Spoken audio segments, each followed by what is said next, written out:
मगर 4 मरतबा के एमपी पर कोई 6 फीट के फासले से 4-4 गोली चलाता है। मुझे मौत है, हम सबकी मौत है, मगर मैं इन गोली चलाने वालों से डर कर खामोश नहीं बैठने वाला हूं। और मैं दुआ करता हूं कि उत्तर प्रदेश में पूरा मन पोलिंग होगी इंशाअल्लाह। उत्तर प्रदेश की जनता गोली चलाने वालों का जवाब बैलेट से देगी, नफरत का जवाब मोहब्बत से देगी।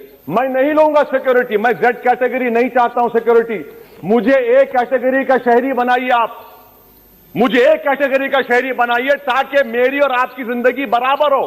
जब देश के प्रधानमंत्री पर सिक्योरिटी ब्रीच हुआ, अपोजिशन की तरफ से मैंने कहा था कि गलत हुआ, सब सेकुलर पार्टी के लोगों ने कहा कि ओवैसी तुम क्यों बोले? मैंने कहा नहीं, देश का प्रधानमंत्री मेरा है।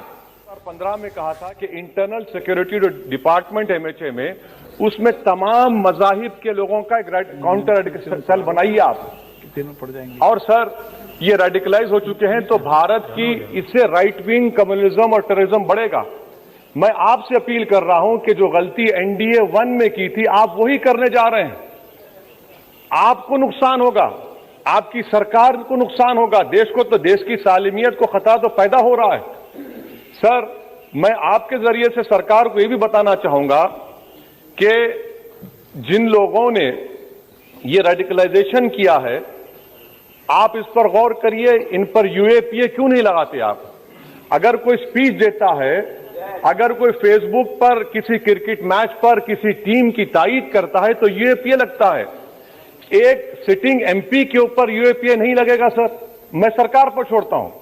सर चौथी बात यह है कि रेडिकलाइजेशन की जब बात होती है, हमने यहां पर एक कांग्रेस के बड़े नेता से सुना कि 2 भारत हैं दौलत के एतबार से। नहीं सर, भारत की दौलत मोहब्बत है, भारत की दौलत पैसों की दौलत नहीं है, भारत की दौलत मोहब्बत है। हां 2 भारत हैं, एक मोहब्बत पर जो पिछले कई वर्षों से आबाद है और एक नफरत पर भारत बन रहा है।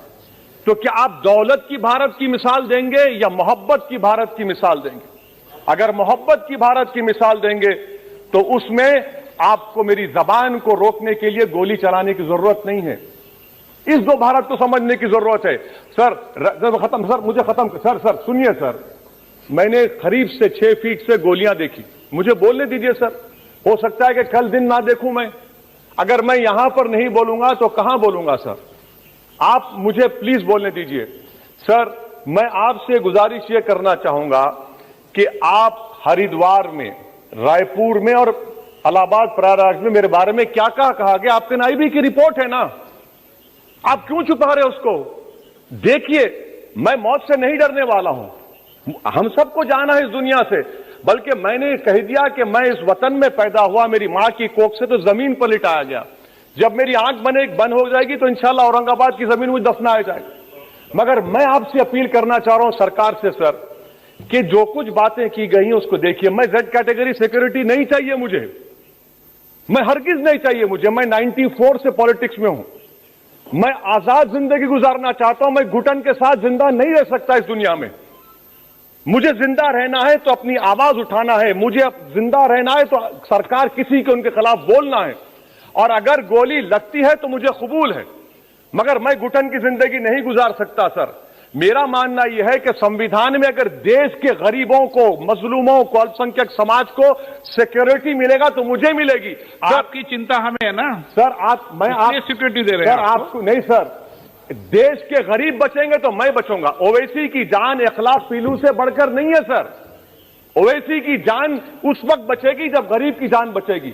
इसीलिए मैं आपके जरिए सरकार से अपील करना चाहूंगा कि सर इस नफरत को खत्म करिए, इस नफरत को खत्म करिए और इस पर आप गौर करिए। मैं नहीं लूंगा सिक्योरिटी, मैं जेड कैटेगरी नहीं चाहता हूं सिक्योरिटी। मुझे ए कैटेगरी का शहरी बनाइए आप, मुझे एक कैटेगरी का शहरी बनाइए ताकि मेरी और आपकी जिंदगी बराबर हो।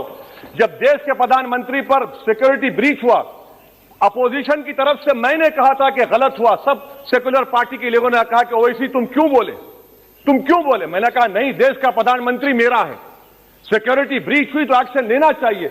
मगर 4 मरतबा के एमपी पर कोई 6 फीट के फासले से 4-4 गोली चलाता है।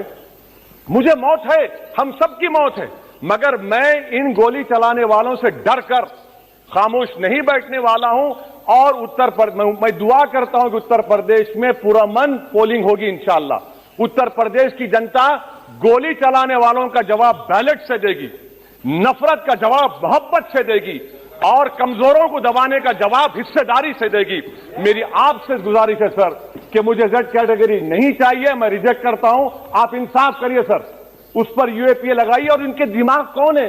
2 लोग रेकी करते हैं, उनको मालूम कि मैं मीरठ की ठोर से आ रहा हूं उस टोल गेट पर, और 6 फीट के फासले पर गोली चलाते हैं। तो आप देख लीजिए सर, आप सरकार के हवाले, अगर आप इंसाफ करना चाहे आप इंसाफ कर सकते, मगर रेडिकलाइजेशन आपको नुकसान पहुंचाएगा। पुलिस निरीक्षक साहब ने एबीपी न्यूज चैनल के ऊपर मैं जब देख रहा था तो उन्होंने कहा कि गोली ही नहीं चली। पहली बात तो ये मानने के लिए ही तैयार नहीं थे कि बैरिस्टर असदुद्दीन ओवैसी ने आपके ऊपर हमला किया गया। जब इस मुल्क के वजीर आजम एक ब्रिज के ऊपर 10 मिनट के लिए रुक जाते हैं तो ये गोदी मीडिया 8 दिन तक उसका तस्करा करता है कि क्या इसके पीछे पाकिस्तान है, क्या इसके पीछे अलकायदा है, कौन है इसके पीछे। कि मुल्क के वजीर आजम को 10 मिनट एक ब्रिज के ऊपर रुकना पड़ जाए। गोदी मीडिया को इस विषय के ऊपर चर्चा करने के लिए 8 दिन न्यूज के ऊपर चर्चा करते हैं, मगर जब इस मुल्क के सबसे फेवरेट लीडर, सबसे ताकतवर लीडर, सबसे मोहब्बत जिस लीडर को मिलती है, उस लीडर की गाड़ी के ऊपर जब फायरिंग की जाती है तो कोई मीडिया इसके ऊपर तस्करा करने के लिए तैयार नहीं, कोई गोदी मीडिया इसके ऊपर तस्करा करने के लिए तैयार नहीं। क्या बात है? क्यों ये रवैया है मेरे और आपके सदर की तरफ? क्यों ये रवैया है मेरी और आपकी सदर की तरफ? कि जब मुल्क के वजीर आजम, जबकि उस वजीर आजम से ज्यादा इज्जत, उस वजीर आजम से ज्यादा ताकत, उस वजीर आजम से ज्यादा थे तो इज्जत मेरे अल्लाह ने आपके और मेरे सदर को दी। जब यूपी के अंदर यूपी गवर्नमेंट की खर्चे से, उनके एक्सपेंसेस से यूपी के अंदर, प्रयागराज के अंदर धर्म संसद की जाती है। जो धर्म संसद यूपी के अंदर हुई वो यूपी गवर्नमेंट के खर्चे से की गई। यूपी गवर्नमेंट के खर्चे से की गई धर्म संसद के अंदर मुसलमानों के नस्लकशी की बात की जाती है, असदुद्दीन ओवैसी साहब का सर कलम करने की बात की जाती है। तो उस धर्म संसद के ऊपर क्यों कोई एक्शन नहीं लिया गया? उस धर्म संसद के ऊपर क्यों कोई गुनाह रजिस्टर नहीं किया गया? यह मेरा सवाल है कि मेरा ही नहीं, इस मुल्क से मोहब्बत करने वाला हर शहरी की यह आवाज है। ये बात है कि क्या बात है, उस धर्म संसद के ऊपर क्यों गुनाह दाखिल नहीं किया गया?